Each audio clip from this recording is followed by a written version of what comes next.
My dear students, addition of two numbers ఇవి ఈ ప్రోగ్రామ్స్ని మనం ఎక్కడి నుంచి స్టార్ట్ చేసాం, ఎక్కడి వరకు నేర్చుకోబోతున్నాం ఎస్కే కంప్యూటర్ ఎడ్యుకేషన్లో చూద్దామా. ఫస్ట్ మనం పవర్ పాయింట్ ప్రజెంటేషన్లో దీన్ని ఎలా చూపించవచ్చు చూద్దాం. ఓకే కదా, ఇది పవర్ పాయింట్ ప్రజెంటేషన్, మీకు ఐడియా ఉంది. సో 2 + 8 ఎంత? 10. ఇది పవర్ పాయింట్ ప్రజెంటేషన్స్లో మనం చూపించవచ్చు. అలాగే మనం నోట్ ప్యాడ్లో అయితే ఎలా చూపిస్తాం? నోట్ ప్యాడ్లో అయితే జస్ట్ నెంబర్స్ ఇలా ఇచ్చాక ఇది అడిషన్ ఎలా చేస్తాం మనము? Go to start. ఇక్కడ క్యాలిక్యులేటర్ తీసుకుంటాం కదా మనము. స్టార్టింగ్ అంటే ఒక అడిషన్ చెయ్యాలి అంటే మనం క్యాలిక్యులేటర్ యూజ్ చేసి చేస్తాం. ఏంటి? 8 + 8 ఎంటర్. ఆన్సర్ వచ్చిందని ఇక్కడ ఇది ఈ ఆన్సర్ని ఏం చేస్తాం మనం? ఇక్కడ కాపీ, Ctrl+C ఈ ఆన్సర్ కాపీ చేసి ఇక్కడ పెట్టాక మనం ఏం చేస్తాము?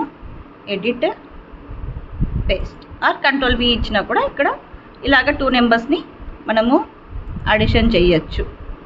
దీన్ని మనం ఏం చెప్తాము? అర్థమెటిక్ ఆపరేషన్స్ అని చెప్పచ్చు. Arithmetic calculations. ఏవి arithmetic calculations? Addition, subtraction, multiplication, division. నేను మీకు ఇప్పుడు అడిషన్ మాత్రం చూపిస్తున్నాను. మీకు ఫ్రీ టైం ఉంటే కనుక మీరు సబ్ట్రాక్షన్, మల్టిప్లికేషన్, డివిజన్ కూడా చేయొచ్చు. ఇప్పుడు note pad and power point చూసాం కదా మనము. ఇన్ మైక్రోసాఫ్ట్ వర్డ్లో అయితే ఎలా చేయొచ్చు? వర్డ్లో అయితే మనము 2 వేస్గా చేయొచ్చు, using with calculator and formula. Calculator అయితే మనం ఇప్పుడే కూడా చేసాం కదా, అంటే స్టార్ట్ వెళ్ళి ఇక్కడ క్యాలిక్యులేటర్ తీసుకొని మనము చేస్తాం కదా. ఒక స్టూడెంట్ మార్క్స్ అడిషన్ చేయాలన్నా కూడా మనము ఇలాగే చేస్తూ ఉంటాం. 89 + 80 ఆన్సర్ వచ్చింది. దీన్ని కాపీ చేస్తాం, ఇక్కడే Ctrl+C చేసుకుంటాం, ఇక్కడ పెట్టాక పేస్ట్ చేస్తాం. ఇది ఒకటి. ఇంకొక వే ఏంటి? గో టు ఫార్ములా అన్నాం కదా. ఇక్కడ లేఅవుట్లో మీకు ఫార్ములా తీసుకుంటే ఇక్కడ మీకు ఫార్ములా బార్ ఉంటుంది కదా. ఇక్కడ బ్రాకెట్లో అబోవ్ అనే వర్డ్ ఉంది, ఆ వర్డ్ మాత్రం తీసేసేయండి. = సమ్ అనేది ఇలాగే ఉంటుంది, ఇలాగే ఉంచండి. ఇక్కడ కాలమ్స్, ఇది ఫస్ట్ కాలం, ఇది సెకండ్ కాలం. కాలమ్స్ వచ్చి A, B అనుకోవాలి, C, D ఇలా. ఇది B కాలం అండ్ రో వచ్చి ఇది B2.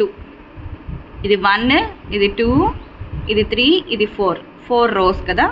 సో A, B కాలంలో B1 ఇది B2, B3 అంటే B2 అండ్ B3ని మనం అడిషన్ చేయాలి. B2 అక్కడ నుంచి B2 నుంచి B3 వరకు అనడానికి ఇలా కోలన్ పెడతాం. మీరు ఎక్కడి నుంచి అయితే ఎక్కడి వరకు చేయొచ్చో B1 to B10 అలా కూడా ఇచ్చుకోవచ్చు. ఇలా ఇచ్చి ఓకే క్లిక్ చేయండి, టోటల్ వచ్చేస్తుంది. ఇలాగ మనం మైక్రోసాఫ్ట్ వర్డ్లో చేసాం. ఇంకా మనం ఏంటంటే ఎక్సెల్ ఎలా చేయొచ్చో చూద్దాం. మైక్రోసాఫ్ట్ ఎక్సెల్లో అడిషన్ ఆఫ్ 2 నెంబర్స్ని ఎలా చేయొచ్చు ఏంటంటే ఈజీ మెథడ్ ఏంటి అంటే just select this 2 numbers with the use of mouse. Go to auto some. ఇక్కడ ఆటో సమ్ అని ఉంటుంది, జస్ట్ ఇది క్లిక్ చేయండి చాలు, మీకు టోటల్ వచ్చేస్తుంది. ఓకేనా? అలాగే ఇంకొక పద్ధతిలో ఎలా చేయొచ్చు అంటే ఇక్కడే కర్సర్ క్లిక్ చేసి ఇక్కడ మీకు ఫార్ములా బార్ కనిపిస్తుంది కదా, మీరు జస్ట్ ఇక్కడే కర్సర్ క్లిక్ చేసుకోవచ్చు.